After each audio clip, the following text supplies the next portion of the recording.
ont eu lieu ce week-end en Algérie, marquées par une très faible participation.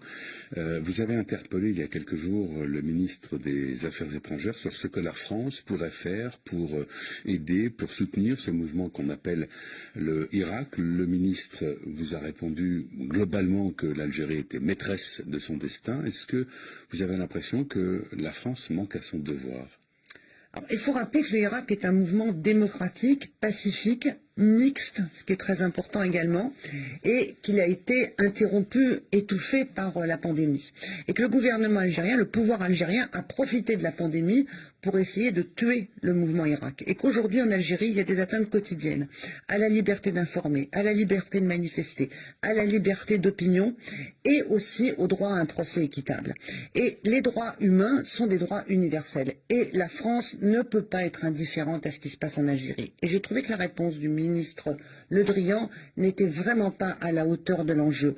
On ne peut pas dire qu'on fait confiance au gouvernement algérien pour porter lui-même le processus démocratique. La preuve en est que les élections qui ont eu lieu ces jours-ci montrent que les Algériens n'ont pas suivi ce que le gouvernement proposait pour faire avancer la démocratie et que ces élections sont un simulacre de démocratie. Donc je crois que la France doit partout faire respecter, quand elle le peut, aider, pardon, pas faire respecter, je me reprends. La France doit partout aider ceux qui luttent pour la démocratie, ceux qui luttent pour les libertés publiques et individuelles, et qu'en Algérie particulièrement, il faut aider le mouvement démocratique. Ça a un impact en France. Nous constatons que depuis...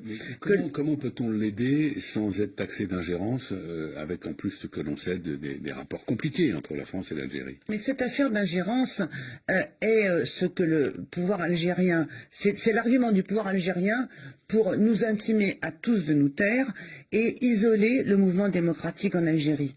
Cette histoire d'ingérence ne vaut que pour l'Algérie.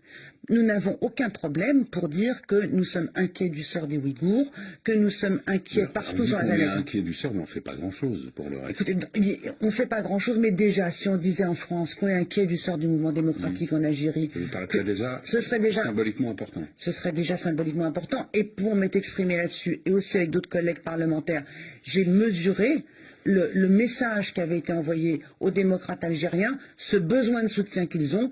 Et la France, à mon avis, n'est pas aujourd'hui dans la bonne démarche à l'égard de la démocratie en Algérie. J'ajoute d'autre part que ça nous concerne aussi très matériellement, très concrètement, parce que depuis que la jeunesse algérienne est confrontée à l'étouffement du mouvement Irak, qu'elle voit qu'elle n'a plus d'avenir en Algérie, c'est plus difficile, eh bien elle pense qu'elle a un avenir en France. Et on observe depuis quelque temps une augmentation du nombre de passages de jeunes Algériens entre l'Algérie et l'Europe par la Méditerranée. Pour ce que vous en savez, ce mouvement, le Irak, attend quelque chose de la France?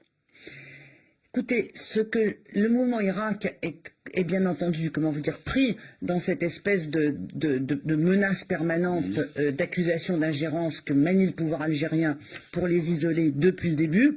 Mais pour avoir moi-même exprimé un soutien, j'ai mesuré les messages que j'avais reçus. C'est la première fois, pour dire très clairement, que je poste une vidéo d'une question au gouvernement où il y a 140 000 personnes qui l'ont vue et j'ai reçu des centaines de messages de remerciements.